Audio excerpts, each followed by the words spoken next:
Welcome back, ladies and gentlemen, and thank you very much, guys, for your great support. My name is Boniface Weno, and this is Bonita Media. Now, fellow Kenyans, there are a lot of things that have been happening in this country, and a lot of narratives, especially in the political space, because you know very well that this channel is about politics. We discuss more about politics, and today, I'm very glad here that I've invited Kwach on the show so that we can talk about the politics. Now, I was to major mostly into what is happening mostly in the Linda Mananchi. Mr. Vin, welcome. Thank you. Can you maybe tell us who you are and everything about you? Yeah. I'm popularly known as Kwach. I'm a Kenyan. Yeah. If you look at my skin complexion, I'm a true African. So mine is not... No. Yeah. In fact, I'm a true African. And I love politics. Now, I love that statement of you loving politics. There are a lot of things that have happened in politics. And most of the time, we fail to understand that politics is not just about what we see outside. There is more than that. Like, for example, we have got a party here that was just started just recently, and it's now taking the political wave. That is Linda Mananchi. How deep or how advanced do you understand this Linda Mananchi? I understand it as deep and as much as it has existed. Okay. Yes. And it's important that we know, as we speak, Linda Mwananchi is still just a political movement that is trying to find its way within Kenyan politics as a political party. Yeah. And because it's a serious wave, already the authorities that are trying to protect the political positions of some of the guys who are trying to survive now, the big guys, those who we call legacy politicians, ran ahead of them and actually registered a political party with the acronym, ile short form, with called Linda. So it's Linda Party. So as they are trying to register now a Linda Mwananchi movement party, it's kind of hitting hurdles because then these people went ahead of them trying to protect their interests and also to make sure that at the end of the day, they don't really make it as a party. Again, you must understand that Linda Mwananchi as a movement is not having any backing as compared to any other political party existing in Kenya today. Because remember, most of the Kenyan political parties, actually all of them, have their serious political backing in the ethnic groups or the tribal groups where the party leader comes from. That is why DCP has got its stronghold in central Kenya. Wiper has got its stronghold in Ukambani. ODM had its stronghold majorly in Luo Nyanza. And in as much as they portray themselves, UDA has its stronghold in Rift Valley. In as much as they try to portray themselves as a national party or national political parties, they are not. They portray themselves as parties with ideologies. The ideologies are there on paper, but not in practice. So Linda Mwananchi, as we speak, is the only movement that you cannot identify a specific region where it has a stronghold, because it's everywhere. And even its leadership, as we speak, in as much as others are trying to portray Sifuna as the party leader or as the strongest member or rather the presidential candidate, others are trying to actually endorse Orengo, others are seeing Babu, they call themselves partners.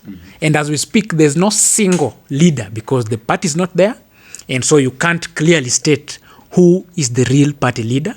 Themselves, they've not also all of them, the major partners, they've not endorsed anybody amongst themselves as the presidential candidate.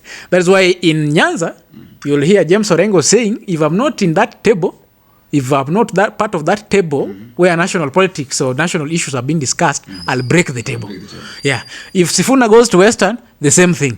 So apart from the leaders like Babu Owino, who have probably already told the country which positions they are going for, as we speak, it's very early to tell who is going to be the flag bearer in Linda Mwananchi. Now that you mentioned the issue of the presidential candidate, I have a question to ask you. remember when Linda Mananchi went to Western during their rally in Western? Of course, we know very well that Sifuna, that is their home. And of course, he must be welcomed with a lot of happiness, you know, akatandikiwa leso, you know, something that has never happened. Akaosha barabara, you know, there is that, there is kuna kale ka upendo, kale ka joy when you're receiving your son, especially akiwa juu, and everybody loves him. And in Western, they already endorsed Edwin Sifuna to be the presidential candidate. Now, there are people who are saying that they are, especially where the lawyers, despite the fact that Atul is really fighting this, Oparanya say that Sifuna should wait for William Ruto, you know, is Sifuna'S father. So in fact, I loved Edwin Sifuna because he said that I agree that you're my father, but why can't you support me on this? So when they were in Homa Bay, the people of Western are saying that they are really feeling like there is something that is happening, because they didn't hear anything, any of them mentioning Babu Owino or Orengo mentioning that they're supporting Edwin Sifuna as the presidential candidate. Only Pauline Njoroge mentioned that. So what do you think? Do you really think that it is going to be a major issue up mbele? I don't really think if it's going to be a major issue. Okay. We might, of course, see them split later if it has to happen. Because remember, this team started as a Kenya Moja movement. Yeah? Somebody also went ahead and registered Kenya Moja Movement Party, whose party leader currently is Steve Kariuki, the former member of parliament for Mathare. Again, later, when they moved out of that Kenya Moja movement and now started Linda Mwananchi, Caleb Amisi also registered a party called People's Renaissance Movement. Yani jina ngumu, shosho hawezi taja hiyo. And then he wanted these guys to join him in that party. I remember he also had a candidate in Ulkalab. Yes. Yeah. And because he went ahead, registered a party without the knowledge of these guys. Wakasema hapa tunaweza chezwa. So they've never joined that party. And then we've seen Caleb Amisi kind of being seen as a rebel in the Linda Mwananchi faction. And of late, he's not even attending their meetings. So if anything is to happen, then we only need... probably they'll split, but I doubt if that will happen now, because these guys are working together, and even the party they are working for, or the party they are trying to push very hard to register, you realize that all of them, the partners, are saying kama mbaya itabidi tumeenda maandamano. So I don't really think if something like a position or a position of a flag bearer would divide them, because they'll just choose the criteria that was used to decide on a presidential flag bearer for CORD in 2013, for NASA in 2017, for Azimio in 2022. Because it's only Kenya Kwanza that we knew its presidential candidate before other positions were given. So probably the first thing that they look at is the support base. Nani analeta kura mingi. Yeah, that's right. Unaona? And with that, they'll probably settle on somebody. Again, wataangalia the financial muscle. In as much as they'll also get other resources from outside, but hapa within them, wataangalia financial muscle. Yeah? So they'll look at several things. They'll have technical people deciding on who becomes the flag bearer. But as we speak, it's not wise to already decide on who is the presidential candidate and put it out there. Probably they already have decided, but they are playing games so that it is not known. So nataka kusema hata pengine hata sio Sifuna. Pengine hata sio Sifuna, hata pengine ni Sifuna. Yeah? So when in Western Kenya, you know, a politician is somebody who knows what to say and where to say it to please the public. That's right. Yeah? So in Western Kenya, ukisema Orengo ni president, utaharibu. Nani atakusikiza? And they've turned up in large numbers. So sema ni Sifuna, ndio wote warali behind Sifuna. Unaona hata sahi in United Opposition, Rigiji akienda kwao, yeye ni yeye kabisa. Kalonzo akiwa kwao ni yeye. Unaona? And wakiwa huku nje, when Rigiji moves out of the mountain, aende Ukambani, anaambia watu tutachagua, we will give you one candidate. Sasa it's not Rigiji. Wakipena ni Kalonzo wal support, wakipena ni mimi nitakimbiza mtu kama baiskeli ya kuibiwa. And it's that way, so that every other candidate can solidify their base. Because why would a lawyer rally behind Orengo if wanaona ni kama Sifuna anachezwa? So that is why Sifuna, in the eyes of the Luhya nation, must remain as the presidential candidate. So that Luhya that has always been divided after the death of Kina Martin Shikuku and Wamalwa can now be united behind one man, and that is Sifuna. Then Luo nation, Orengo and Babu, because Babu already watu wanajua anasimama Nairobi. Yeah?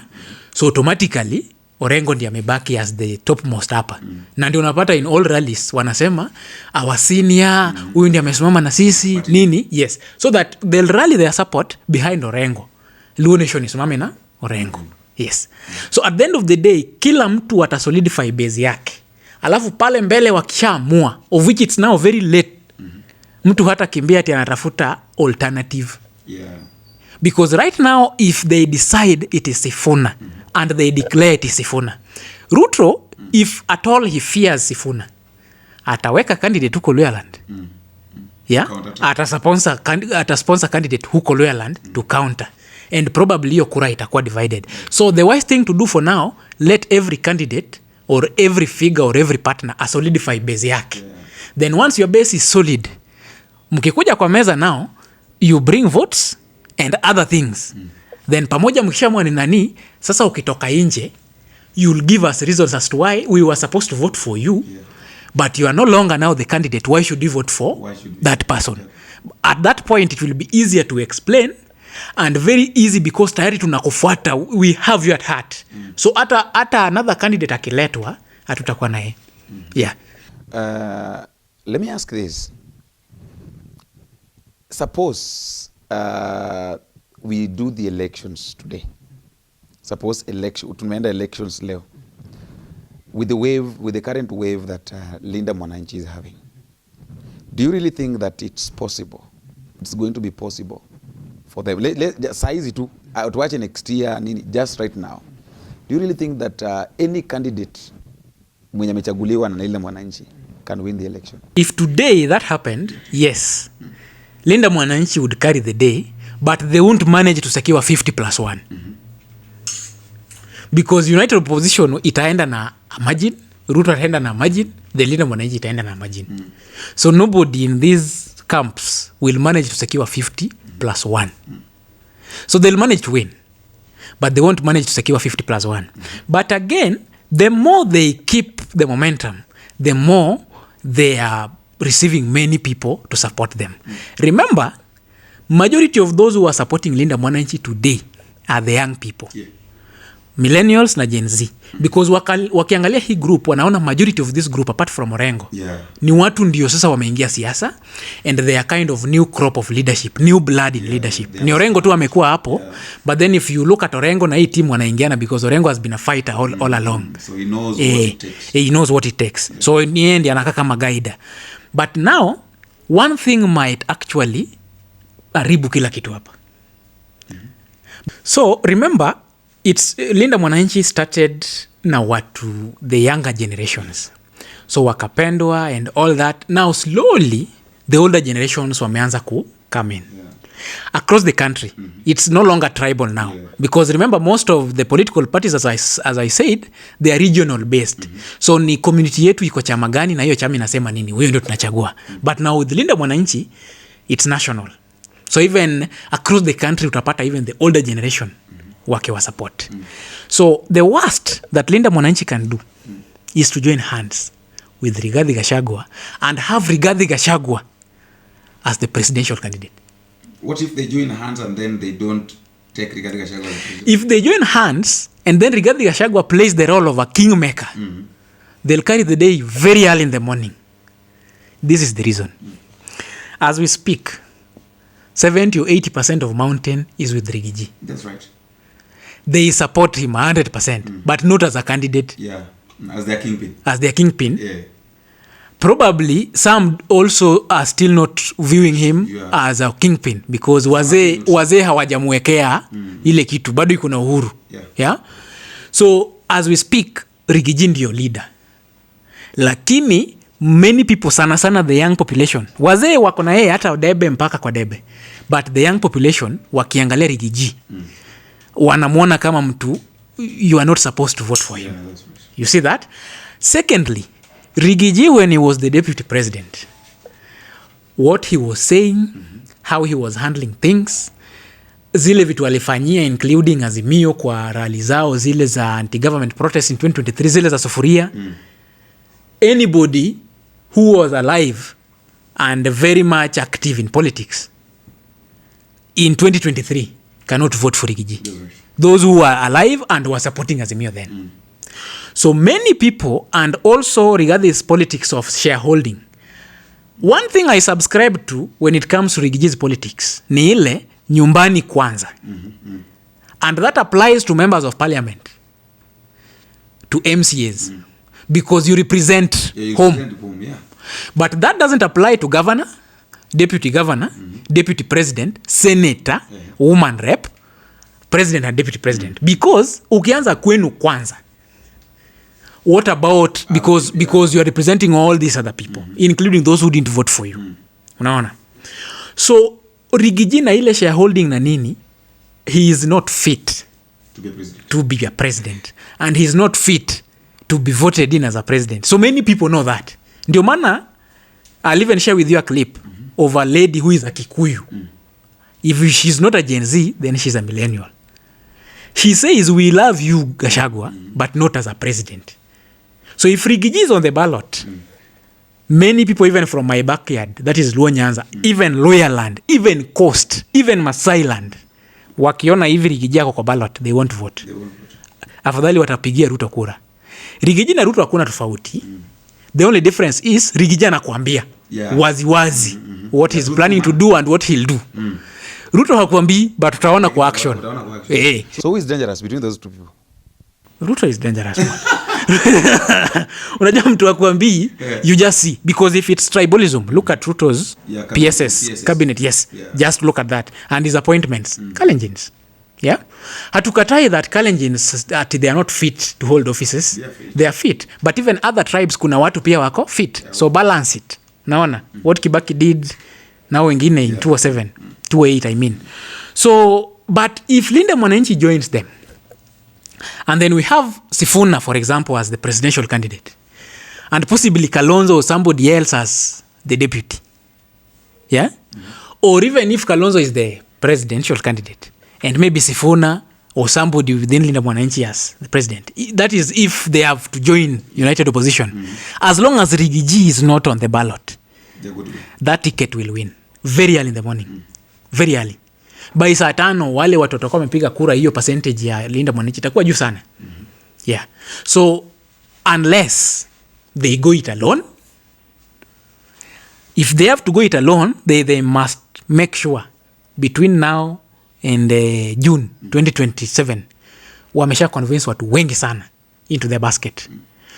If they can't go it alone, if they must join United Opposition, then Rigiji must not be the presidential. Now, there is a problem here that we are having. I don't know whether you've seen it also, is the fact that these rallies are having a lot of people. In fact, I think politicians are normally very happy whenever people comes too much into their rallies. Hata kama ni weekdays, bora rally imejaa, naonekana wako na watu. My question is this: can these people, how can these people be turned into voters? Because not all of them will vote. So as I answer you that, there's something I forgot. If Rigiji is not the candidate, because many people would argue that why then would the mountain vote? Yeah? Rigiji kama si candidate, but yeye ni kingmaker. Na aseme, because sahi, the biggest problem of mountain ni kurudisha Ruto nyumbani. Yeah? They don't even care. Ni kurudisha Ruto nyumbani. So Rigiji kama ni kingmaker na amue tunapigia fulani kura, hapo ndio tuko. And Rigiji is part and parcel of that movement, of which even his people from DCP were formed part of the cabinet. Kikuyus will vote. Yeah? So back to your question. Now, easy crowds, the challenge is one. Majority kwa easy crowds ni young people. Yeah? And over the years, young people wananga kura. Yeah, hawana kura. Na wale wako nayo siku ya kupiga kura, they don't go to vote because they just wonder, how will I go to queue for 3 hours ati napiga kura, itanisaidia na nini? Unaona? And again, a good number pia ni bodaboda. Sana sana mashinani, bodaboda wengi either hana kura ama hiyo siku ya kura ako busy. Anabeba customer, anapeleka kwa polling station na anarudisha na analipwa. Others are paid with the political parties, others are paid with the candidates wenye wamefanya mobilization and all that. So yeye apigi kura. This might change in 2027 because young people who normally they didn't have votes register. Ukiangalia hii saa hii kidogo young people wamefanya registration. Again, the young people who are registered voters na wako napiga kura. Remember, initially the young people did not care about politics because many assumed it did not affect their day-to-day lives. But from what happened in 2024 with the Gen Z uprising, that shows you that the young people have now awakened, wameamka. And vile wameamka, it's like they've now seen it, that the national politics and even the politics zetu pale grassroots zina affect maisha yetu ya kila siku. So whoever we elect, how we handle our politics affects who we become later in life and how we live our lives. So probably the young people will go out there to vote. The only thing that we also must understand, and any other politician must understand, you cannot bank on the Gen Z or millennial as a block. That's a lie. Yeah? That is why Rigiji at a bank on Mount Kenya as a block, tick. Kalonzo at a bank on Ukambani as a block, tick. Any candidate who banks on a Gen Z block, ati hiyo ni block yangu, mimi hiyo ndio support base yangu, that's a big lie. Because Rigiji ako na Gen Z. Mkikuyu ule amesubscribe kabisa, sisi ni DCP. Same to Kalonzo. All these people, at the end of the day, they'll go back home. Majority of them, 70% or 90%. Watarudi back waone what is our community saying. In as much as pale mbele ilikuwa we are tribeless, we are leaderless, we are partyless. As long as Gen Z itabaki partyless, they must join a party. And if you join a party, you'll subscribe to its way of politics. So you cannot engage in a political movement, a political process, and expect to win this political process without a political vehicle. So as long as the young people hawana political vehicle yao, then it means wataingia in the either legacy political parties or hizi parties zimekuja juzi kama DCP na hizi zingine ndogo zina, hata kama ni a little village party, lazima mtu ataingia kwa hizo parties. Na ukishaingia kwa chama, I normally use this saying that ukiingia kwa an already established political party like ODM or now DCP or UDA, you are like a young man, you are like a fish, just a small fish in the Indian Ocean. Yeah? Or any other ocean, just a small fish in an ocean. So the ocean will have a way of absorbing you. So utakuwa tu hapo ndani na huonekani huko nje. So ukishaingia tu kwa hiyo chama pap, you cannot change it wewe tu peke yako ati sasa mimi naenda pale kuchange. You know, Gen Z ni change. Hapo ndani it will absorb you. Then lastly, the very Gen Z or the very young people wenye sasa we are targeting sasa ati juni wao wana attend these rallies. Mama ako kule anafanya kazi yake, mzee ako shughuli zake, ni young people wana attending these rallies. Ndio maana many people keep saying crowds don't actually manifest or change or turn into votes because they don't vote. So hii young population yenye tunaangalia tunasema maybe ita change or they will drain the swamp. The very culture that Kenya has had ile transactional politics is the very culture they've grown up into. So they understand in your culture. So watasema tu no handouts, sijui we want issue based politics, sijui nini. Hiyo ni theory tu bro. At the end of the day watataka hiyo pesa. Hawana job. So ukileta do ile handout watachukua. Ukikuja ati one term hata bila, it's no longer issue based politics. One term, two term wako hapo somewhere. Kuna wale Gen Z sahii wako one term, kuna Gen Z wenye were very vocal in 2024 who are now in two term, like kina Kasmuel Makoure, wengi sana, kina Osama Utero, wote sahii wako two term. So at the end of the day watakuwa in either of the factions. So there's nothing like a Gen Z or a young population voting block ati itapiga kura kama block. Yes. Now as we wind up, where does all these things leave Uhuru Kenyatta? Because we've had the other day you had William Ruto accusing him of supporting these people when he was in Eldoret. And then I also had Ruto's son also talking about Uhuru Kenyatta. You know, he didn't complain about him. Like in as much as he respects him, he's a young boy, but Uhuru Kenyatta is not a good person. That was the assessment. I look at him in two ways. Give me just 2 minutes to explain that. The first one, whatever is happening now, we must agree to the fact that Uhuru Kenyatta is still a force in Kenyan politics. Right. And that happens globally. Any sitting president akiretire, bado akona sauti. More so, if bado akona ile energy. Uhuru bado akona hiyo energy. That's why even in US, Barack Obama is still influencing Democrats. The politics of Democrats. Yeah? So Uhuru will still keep influencing the Kenyan politics. Again, kuna vitu walifanya that the current government is trying to downplay. As long as these projects are there and the government is trying to survive, lazima jina yake italetwa ndani. Si alishindwa kufanya hii, si alifanya hii, si alishindwa kufanya hii. But I look at it in another angle. In as much as Uhuru Kenyatta might want Ruto out, that might as well be an option, that maybe he wants Ruto out. And if he wants Ruto out, he may actually sponsor, if he thinks it's in his right position to do so, he might sponsor a candidate of his choice. So as we speak, he might be sponsoring Matiang'i, and if Ruto is right, he might as well be sponsoring Linda Mwananchi. Yeah? And if he is sponsoring them, probably he already has a candidate in mind, and later he'll bring all these people together to support him. Or he thinks his candidate can win if all these other factions are divided. So he can as well sponsor candidates kando kando. So that ule mwenye, because probably anaona waki combine or wakiwa united, maybe watu watapigia Ruto kura. I also look at it in this other way. Probably Uhuru wants Ruto to win 2027.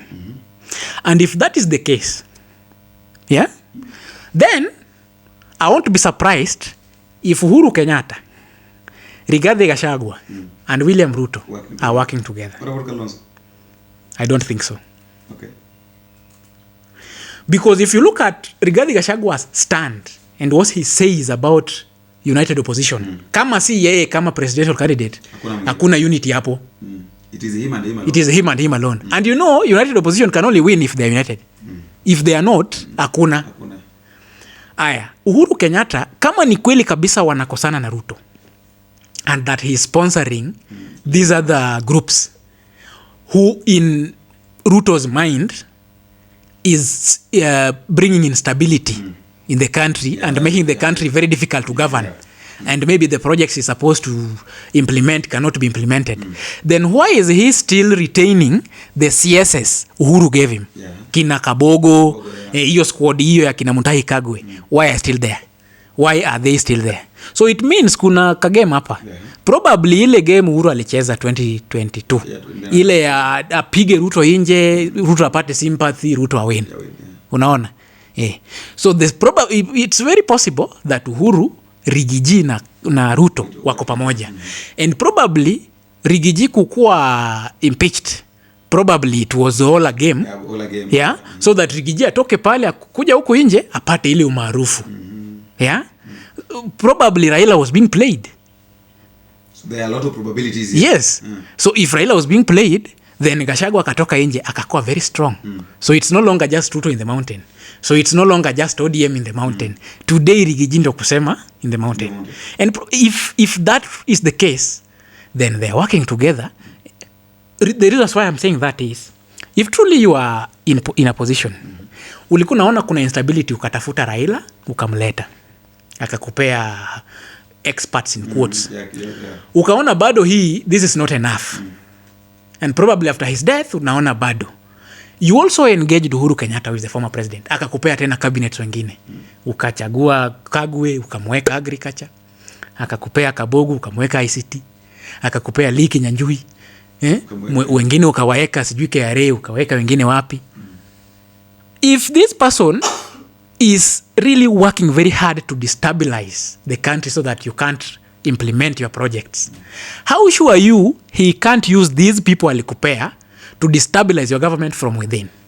So automatically the first thing you'll do ni kutoa wale watu wake ukue safe. And as long as these people are still in, there are all the possibilities that they are working together. So ni ile tu game ya kucheza Uhuru analipia wale nini sijui ana sponsor wale to play around with people's emotions. Yes. Your last part? I'd simply say that it's still too early to tell who will win in 2027. The highest possibilities, if these are the teams don't unite, is that Ruto will win. Because at the end of the day, money will play a very key role in 2027 politics. Both on the day of the election, watu watapewa handouts hapa na pale, unaambiwa enda chagua fulani fulani. Before elections, kutakuwa na hizo handouts nini. And Ruto knows that because Kenyans are jobless, and many politicians make sure Kenyans are jobless so that they depend on them. Ukikuja home ni mzee nini MP amefika sijui governor, wakufuate tu kama nzi, then he's very sure atatumia do in 2027 to secure his victory. So as Kenyans, unless we change tactics and change our behavior, because the Gen Zs manage to change or challenge what we say, the political language. So today mtu lazima ata explain anataka kufanyia watu nini na ashafanyia watu nini. So the political language has changed, but the political habit bado haija change. So unless we change our political habit as well venye tumechange the political language, itakuwa ngumu sana. Thank you very much. That is all we had for today. Until we meet again, I've been your host, Boniface Owino. Bye-bye.